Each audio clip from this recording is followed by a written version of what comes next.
السلام علیکم ورحمۃ اللہ، میں شمس تبریز قاسمی اور آپ دیکھ رہے ہیں ملت ٹائمز۔ میرے ساتھ ہیں آج معروف عالم دین مولانا خلیل الرحمان سجاد نعمانی صاحب۔ آپ آل انڈیا مسلم پرسنل لا بورڈ کی ایگزیکٹو کمیٹی کے ممبر ہیں۔ اس کے علاوہ ہر طبقے میں آپ بہت مقبول ہیں۔ مولانا سے موجودہ حالات کے بارے میں اور خاص طور پر کسانوں کا جو پروٹیسٹ چل رہا ہے اور بہت سارے ایشوز ہیں اس پر خاص بات چیت کریں گے۔ مولانا ملت ٹائمز میں خوش آمدید، خیر مقدم ہے۔ بہت شکریہ۔ شروعات ہم یہی سے کریں گے کہ پچھلے دنوں آپ سنگھو بارڈر گئے تھے اور وہاں اپنے خطاب بھی کیا، بات چیت بھی کی، ویڈیو بھی کافی سوشل میڈیا پر وائرل ہوئی، تو آپ کے جانے کا یہ ایکسپیرینس کیسا رہا وہاں؟ ہاں، سچی بات یہ ہے کہ بہت اچھا رہا۔ کئی مہینے سے میں سنیوک کسان مورچے کے کچھ لیڈر سے اور غازی پور بارڈر میں بھی جو لوگ پروٹیسٹ کر رہے ہیں ان سے بھی رابطے میں تھا، اور میں جب بھی مناسب سمجھتا تھا کہ ان کو کچھ میسیجز بھیجتا تھا اور بہت اچھا رسپانس مجھے ہمیشہ ملتا تھا۔ بالآخر پھر ان کی طرف سے بھی یہ تجویز آئی کہ اچھا ہوگا کہ اگر آپ ایک بار یہاں آ بھی جائیں،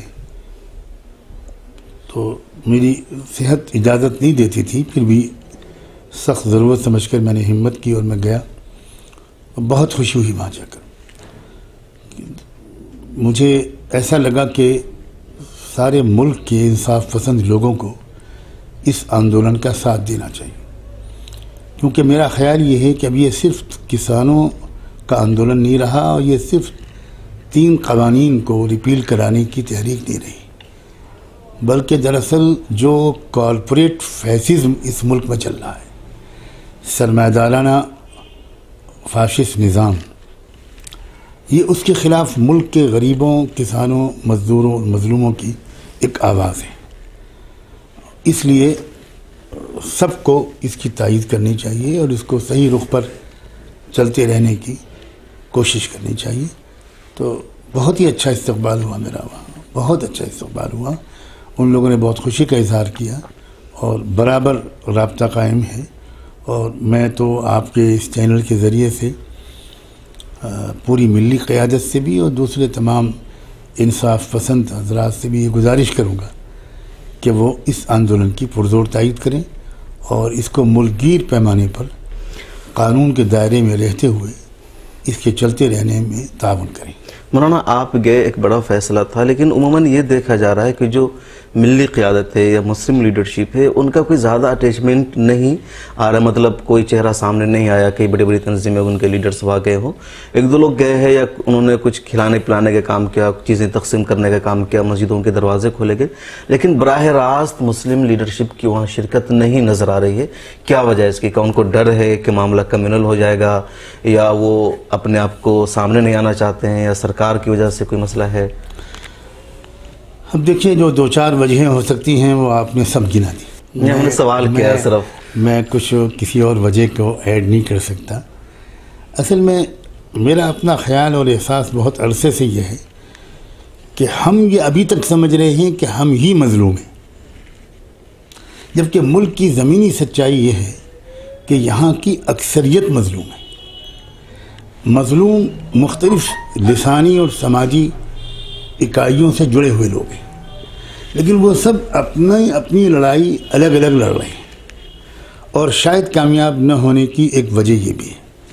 میری کوشش پچھلے 10-15 سال سے یہ ہے کہ یہ جتنے بھی مظلوم سماج کے لوگ ہیں جن کو دستوری حقوق نہیں مل رہے، وہ اکٹھا ہو کر بھی اپنی جدوجہد کریں، اپنی آئیڈینٹی برقرار رکھیں، اپنے الگ الگ ایشوز پر اپنی جدوجہد بھی برقرار رکھیں، لیکن کوئی ایسا بھی انتظام ہو جہاں سب مل جل کر مظلوم اکٹھا ہوں اور وہ اپنے کیس کو پریزنٹ کریں۔ تو یہ میری چونکہ پرانی کوشش ہے اور اس کی وجہ سے میرا رابطہ کچھ ہو گیا ہے۔ یہاں کی جو مختلف سماجی اکائیاں ہیں، چاہے وہ شیڈول کاسٹ کی آرگنائزیشنز ہوں، ایسی آرگنائزیشنز بھی ان کی ہیں جو نیشنل لیول پہ کام کر رہی ہیں، ایسی آرگنائزیشن بھی ہیں جو اسٹیٹ یا ریجنل لیول پر یا ڈسٹرکٹ لیول پر کام کر رہی ہیں۔ اسی طرح مثلاً OBC کے لوگ ہیں، ٹرائبل لوگ ہیں، دوسری مائنورٹیز ہیں، سکھ ہیں، کرسچنس ہیں اور لنگائٹس ہیں۔ تو ان سب کے ساتھ میں تھوڑا تھوڑا رابطہ رکھنے کی کوشش کرتا ہوں اپنی چھوٹی موٹی حیثیت کے مطابق۔ تو مجھے یہ محسوس ہوتا ہے کہ یہی طریقہ اگر اختیار کرے پوری ملی قیادت تو انشاءاللہ ہماری آواز کا وزن بہت بڑھ جائے گا، اور اس کا فائدہ ملک میں غلط فہمیوں کے دور ہونے میں اور شہریوں کو ایک دوسرے سے قریب آ کر ملک کی ترقی میں ایک مثبت کردار ادا کرنے میں بھی مدد ملے گی۔ سکھوں اور مسلمانوں میں بڑی دوری مانی جاتی رہی ہے، اس کا ایک ہسٹوریکل بیک گراؤنڈ بھی ہے۔ سکھوں کو لگتا ہے کہ مسلم بادشاہوں نے ہمارے ساتھ اچھا نہیں کیا، یا پھر جب ملک تقسیم ہوا تو مسلمانوں کو شکوہ رہا کہ پنجاب میں بہت زیادہ مسلمانوں پر ان کے ذریعے ظلم ہوا، مساجد پر انہوں نے قبضہ کیا۔ تو کیا ابھی جو آپ کا دورہ ہوا وہاں اچھا خاصا میں سوشل میڈیا پر ہر جگہ دیکھ رہا ہوں کہ سکھ کمیونٹی کی طرف سے ایک بہت زیادہ رسپانس بھی ملا، تو کیا وہ دوریاں ختم ہوں گی اور ایک مرتبہ پھر سکھ اور مسلم دونوں مائنورٹی ہے، دونوں کے ساتھ مسائل اس ملک میں رہیں، تو کیا دونوں اکٹھے اب ہو جائیں گے یقینی طور پر؟ جو کچھ سکھوں اور مسلمانوں کے درمیان ہوا اس میں غلطیاں دونوں طرف سے ہوئیں۔ ہمیں ان غلطیوں کا احساس زیادہ ہے جو ہم پر ہوئیں، ان کو ان غلطیوں کا احساس زیادہ ہے جو ہماری طرف سے ان پر ہوئیں۔ لیکن اب جو پچھلے آزادی کے بعد سے اب تک کے جو تجربات ہوئے اس سے دونوں طرف کے لوگوں میں ان لوگوں کی تعداد بڑھتی چلی جا رہی ہے جو یہ سمجھ رہے ہیں اپنے ریسرچ اور تجربوں کی روشنی میں کہ ہمارے درمیان دوری کوئی تیسرا پیدا کرنے والا تھا، اس لیے ہم کو اب اس تیسرے کو بیچ سے نکال کر ایک دوسرے کو براہ راست سمجھنے کی کوشش کرنی چاہیے۔ پھر ان سکھ لوگوں نے جو بھروسہ کیا تھا جس قیادت پر، اس پر وہ پچھتا رہے ہیں اور اپنے پچھتاوے کا کھلم کھلا اظہار کر رہے ہیں کہ ہم سے بڑی غلطی ہوئی۔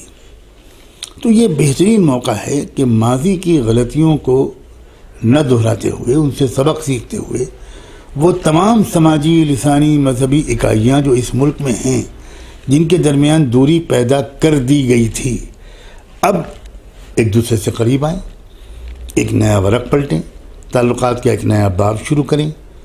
بہت پرجوش طریقے پر اس وقت سکھوں کی طرف سے یہ پہل ہے۔ میں تو یہ کہتا ہوں کہ یہ پہل ان کی طرف سے زیادہ ہوئی ہے، مسلمانوں کی طرف سے ہونی چاہیے تھی۔ آپ حیرت کریں گے کہ 40 کے اوپر وہ مسجدیں ہیں پنجاب میں جو گرودوارے بنا دی گئی تھیں اور گرودوارے کی حیثیت سے ان میں کام ہو رہا تھا۔ اب ان 40 گرودوارے کے منتظمین اور آس پاس کی سکھ آبادی مسلم رہنماؤں سے خود رابطہ قائم کر کے ان سے یہ گزارش کرتی ہے کہ ہم چاہتے ہیں کہ یہاں پھر سے آپ کی مسجد آباد ہو، آ جائیے فلاں تاریخ میں، ہم گرودوارہ خالی کرتے ہیں اور آپ مسجد کا کام شروع کیجئے۔ یہ بہت خوش آئند علامت ہے، بہت بڑی خبر ہے یہ تو۔ اور وہ یعنی جس وقت وہاں پہلی اذان اور نماز ہوتی ہے تو کئی سو سکھ وہاں صفوں کے پیچھے ادب کے ساتھ ہاتھ باندھے کھڑے رہتے ہیں، اور یہ تک کہتے ہوئے میں نے اپنے کانوں سے سنا ہے کہ آج جو شانتی ملی ہے ہم کو، ہماری روحانی جو ہم کو سکون ملا ہے، وہ اس سے پہلے کبھی نہیں ملا۔ تو یہ دونوں طرف سے رسپانس ہونا چاہیے، دونوں طرف سے یہ پیش قدمی ہونی چاہیے، اور مجھے مستقبل تو بہت اچھا نظر آتا ہے۔ مولانا، سکھوں کے تعلق سے ایک اور سوال کریں گے کہ آپ ان لوگوں میں شامل ہیں جو سب سے پہلے سکھوں کے گولڈن ٹیمپل میں گئے، پھر آپ کا رابطہ بھی ہے، تو آپ کے دل میں اچانک خیال کیسا ہے کہ سکھوں کے گولڈن ٹیمپل میں جائے، ان سے رابطہ بڑھائے؟ اس سے پہلے آپ کا SC/ST کمیونٹی کے ساتھ کافی تعلق رہا ہے، ان کے ساتھ آپ کام کرتے رہے ہیں، کوشش تھی مسلمانوں کو ایک کرنے کی، لیکن ادھر سکھوں کے ساتھ بھی آپ نے یہ پہل کیسے کی؟ کیا مقصد رہا پورا؟ میں سب سے پہلے تو یہ کہنا چاہتا ہوں کہ یہ میرے والد ماجد کی تربیت ہے۔ ان کی ایک چھوٹی سی کتاب ہے انسانیت زندہ ہے، خدا کرے مجھے یاد رہے اور میں آپ کو بھیج سکوں۔ ضرور۔ انہوں نے ایسے واقعات اپنی ذاتی لکھیں، چھوٹا سا کتاب چاہے۔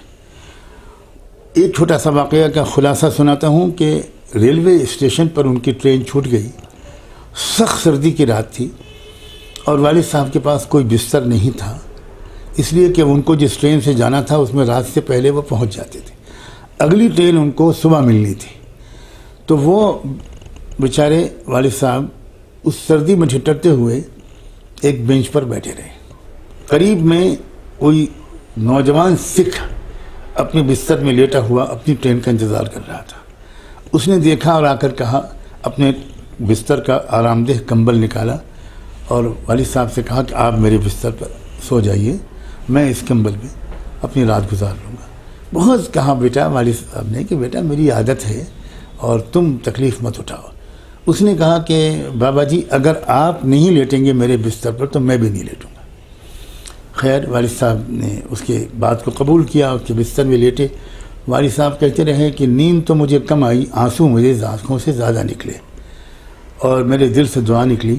اور یہ بھی لکھا انہوں نے اس میں کہ مجھے اتنا دکھ ہے کہ اس سکھ نوجوان کا میں نے نام پتہ نہیں پوچھا، ورنہ کوئی شکریہ کا خط ہی لکھ دیتا۔ اور اس طرح کے واقعات والد صاحب کو زندگی میں بہت پیش آئے، اس لیے کہ وہ بہت سپاہیانہ زندگی گزارتے تھے۔ انہوں نے مجھے ہمیشہ بچپن سے تربیت دی کہ دیکھو چند عناصر ہیں اس ملک میں جو ذرا نفرت کی سیاست کرتے ہیں، ورنہ کروڑوں انسانوں کی اکثریت اچھی ہے۔ تم ان چند عناصر ہی کی وجہ سے کوئی رائے قائم نہ کرنا، ان کا مقابلہ تو ہمت سے کرنا، لیکن بقیہ لوگوں کے ساتھ محبت اخلاق سے پیش آنا، یہ ان کی تربیت تھی۔ اور اس میں بہت واقعات ہیں اور میں ان کو دیکھتا بھی تھا کہ وہ کس طرح بیہیو کرتے تھے۔ تو دراصل اس کے بعد سے خدا نے مجھے موقع دیا، میں 15 16 17 سال سے اس طرح کی تنظیموں سے جڑا، جس کے ذریعے سے میں ان تمام طبقات تک پہنچنے میں مجھے کامیابی ملی اور سہولت ملی۔ اور میں نے دیکھا کہ اس میں ایک سے ایک ہیرے چھپے ہوئے ہیں، ایک سے ایک اچھے جذبات کے اور اچھے اخلاق کے لوگ موجود ہیں۔ اب اللہ تعالیٰ کی اس کو میں مدد کہوں گا کہ راستے کھلتے چلے جا رہے ہیں، ہر طرف سے رابطہ ہو رہا ہے، سب لوگ مجھے محبت دے رہے ہیں، میرے دل میں سب کے لیے بہت ہی اچھی تمنائیں بڑھتی چلی جا رہی ہیں۔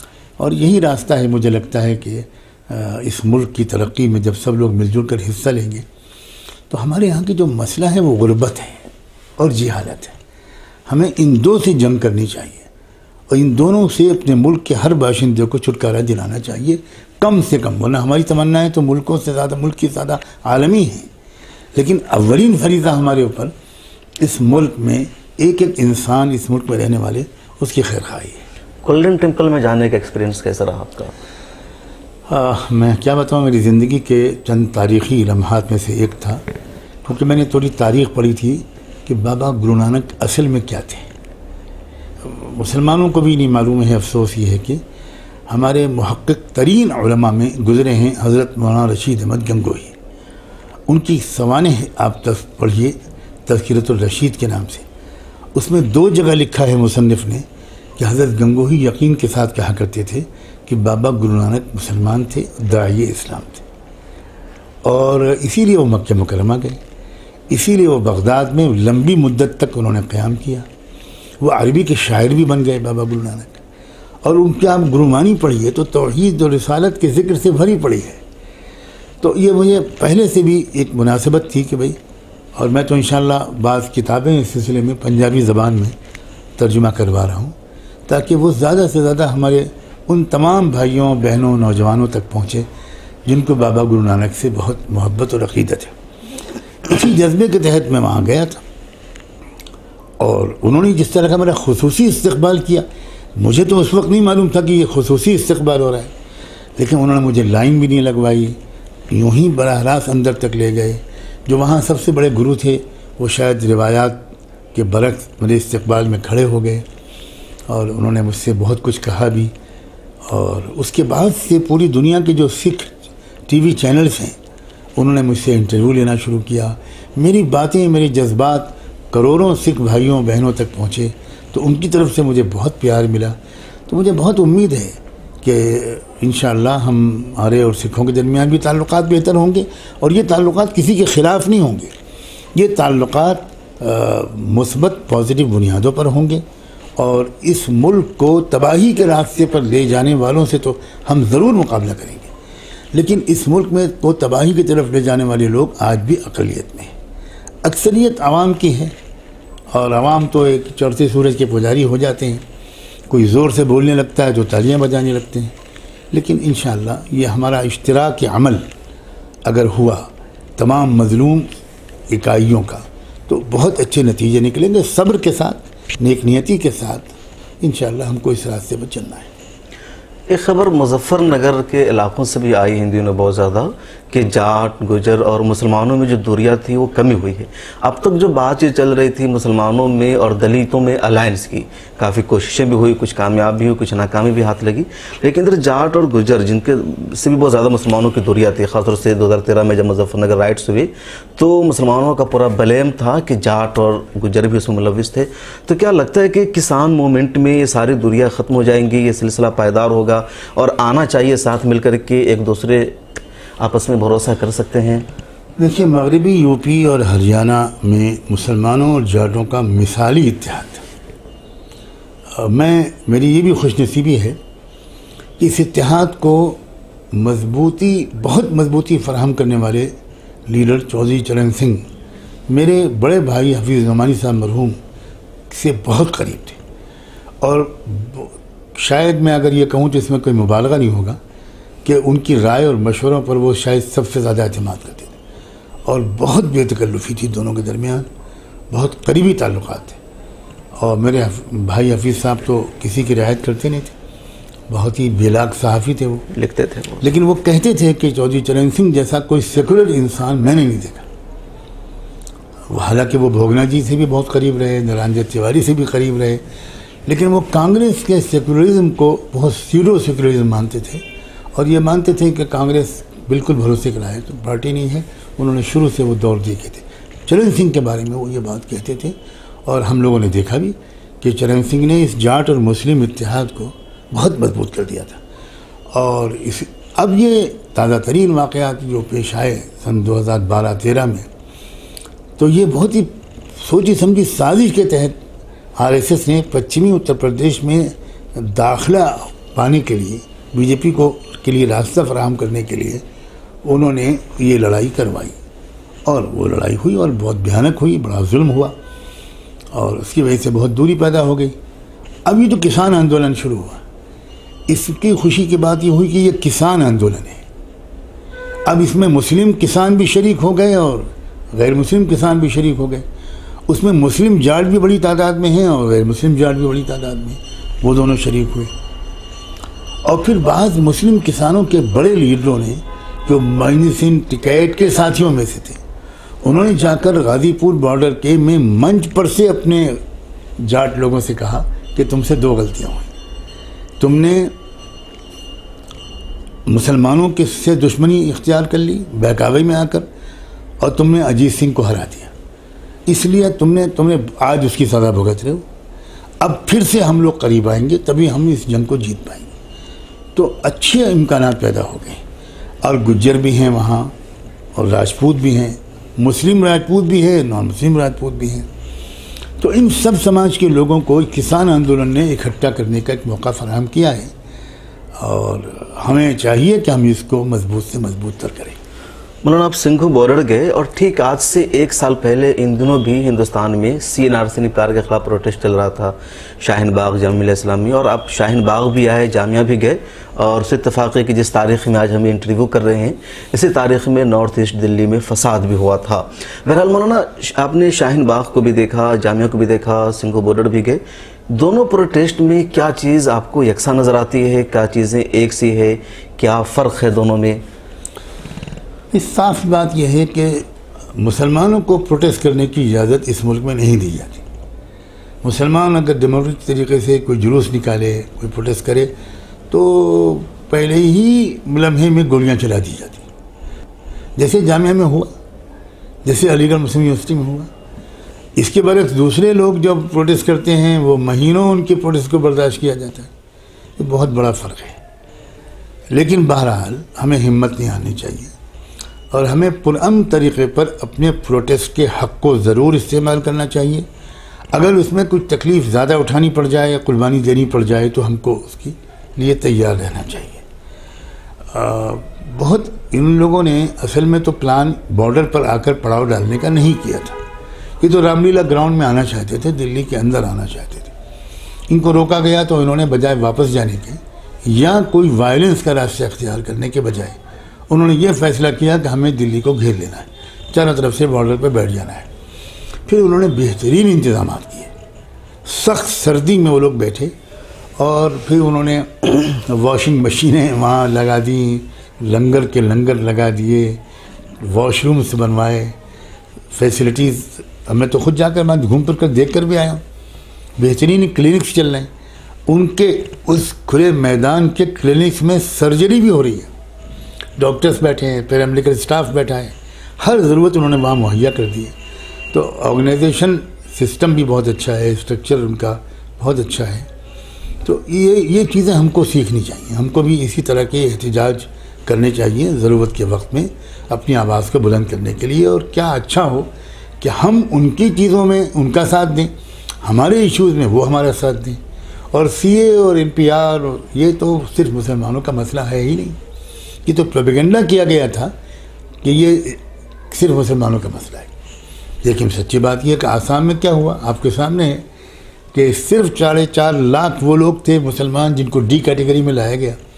باقی جو 14.5 لاکھ تھے جن کو ڈاؤٹ فل کیٹیگری میں ڈال دیا گیا وہ تو نان مسلم تھے، اور ایس سی ایس ٹی اور او بی سی کے لوگ تھے. تو اس کا مطلب یہ ہوا کہ بڑی غلط فہمی ہے کہ ان قانونوں کی زد صرف مسلمانوں پر پڑے گی. یہ غلط فہمی پھیلائی گئی تاکہ اس کو اپوز صرف مسلمان کریں اور ہم ایزیلی ہینڈل کر لیں گے مسلمانوں کی اپوزیشن کو. تو یہ ہمارا فرض ہے کہ ہم دوسروں کو بھی بتائیں، اور دوسرے طبقات کی لیڈرشپ کا بھی فرض ہے جو اپنے طبقے کے عام لوگوں کو بتائیں کہ یہ قانون سی اے وغیرہ این آر سی اور این پی آر یہ صرف مسلمانوں کے خلاف نہیں ہے، یہ تمام غریبوں، کسانوں، مزدوروں اور ایس سی ایس ٹی اور او بی سی کے طبقات کے خلاف بھی ہیں. سپریم کورٹ کے بارے میں کیا کہیں گے؟ سنگھو بارڈر کا معاملہ بھی سپریم کورٹ میں گیا، شاہین باغ کا بھی معاملہ گیا.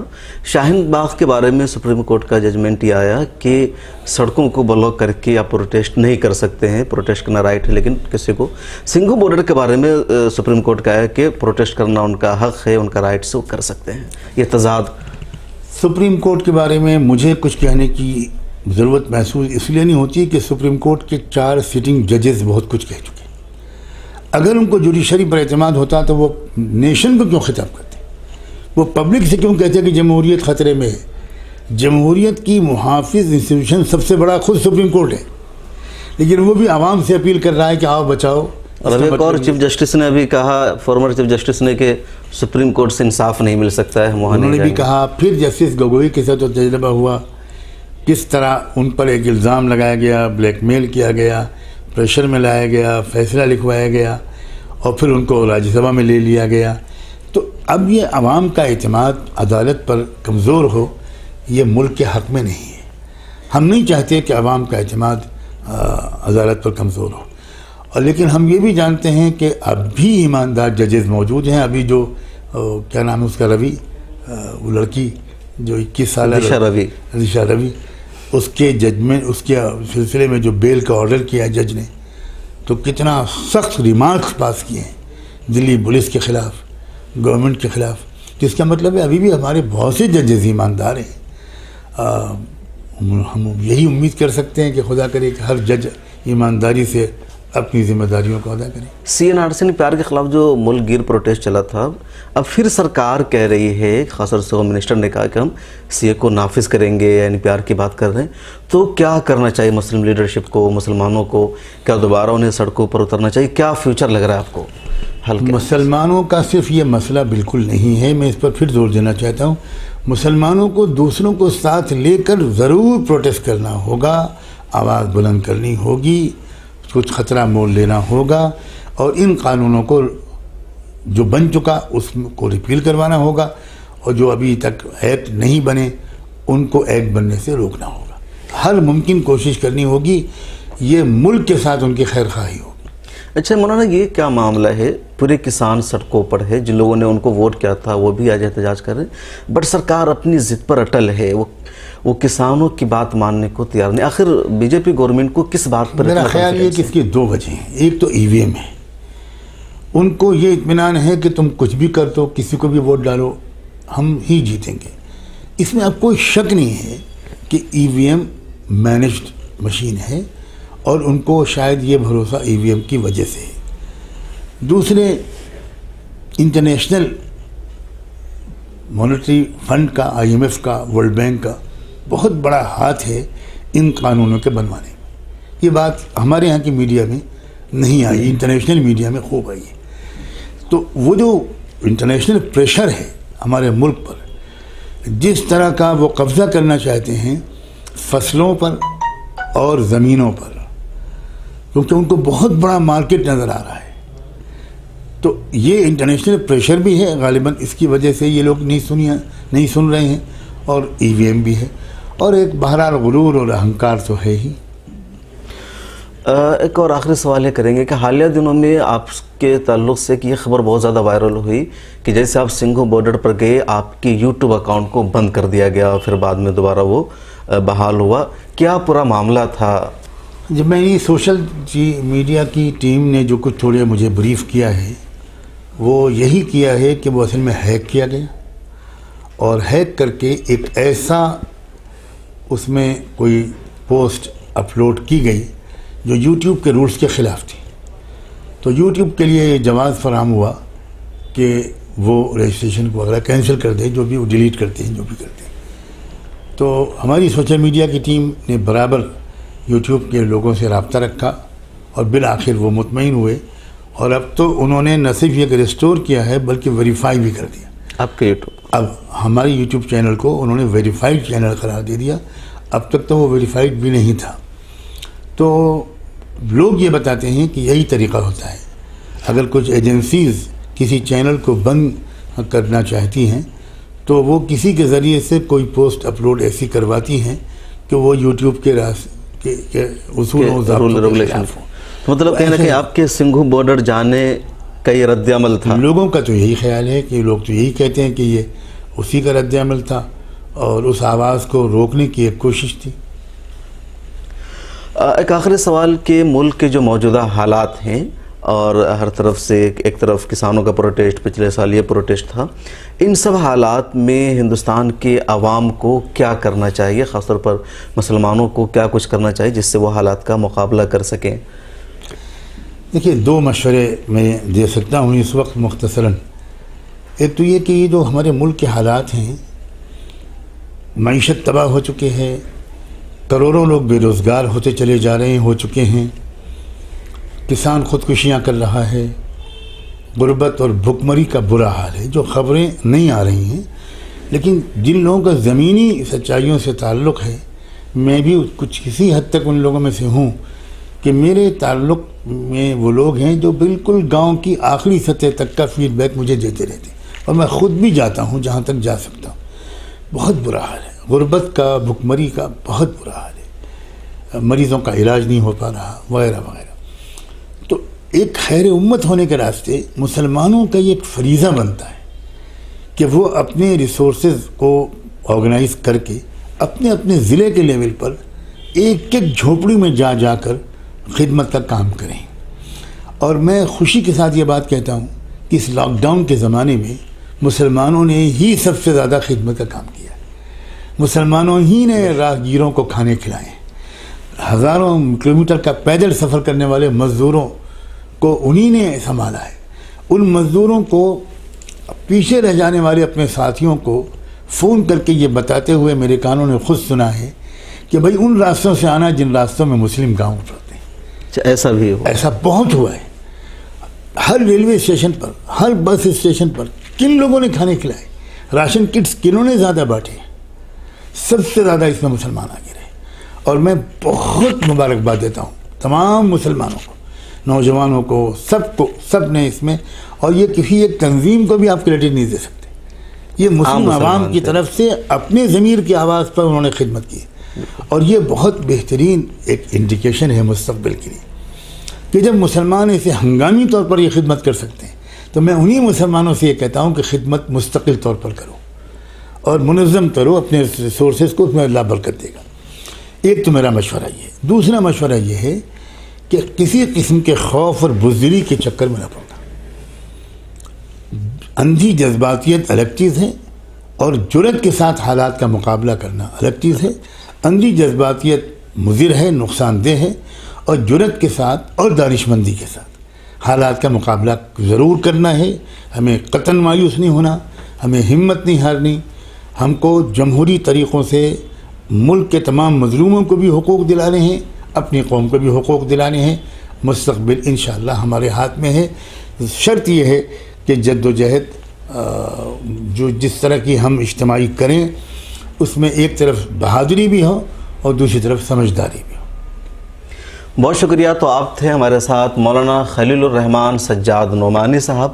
آپ نے تفصیل سے ہر مدعے پر بات چیت کی. خاص طور پر جو ایک نئی بات چیت ہماری ہوئی کہ سکھوں اور مسلمانوں کے درمیان اتحاد پروان چڑھ رہا ہے، ماضی کی غلطیاں دور ہو رہی ہے. اتر پردیش کے جاٹوں گجروں سے بھی مسلمانوں کے درمیان ایک اچھے تعلقات بڑھ رہے ہیں. اس کے علاوہ دلتوں سے مستقل مسلمانوں کے کئی سارے آرگنائزیشن کا رابطہ ہے اور مولانا پہلے سے دلتوں اور آدیواسیوں میں بڑے پیمانے پر کام کر رہے ہیں اور ایک اتحاد کی نئی کوششیں ہو رہی ہے جس کا خیر مقدم کیا جانا چاہیے. گمراہ جو غلط فہمیاں ہیں وہ دور ہو رہی ہے اور نئے امکانات بن رہے ہیں اور ملک کے موجودہ حالات میں کیا کرنا چاہیے ملک کے عوام کو، خاص طور پر مسلمانوں کو، اس کے حوالے سے بھی مولانا نے تفصیل سے بات چیت کی ہے. مولانا نے اچھی رہنمائی کی ہے.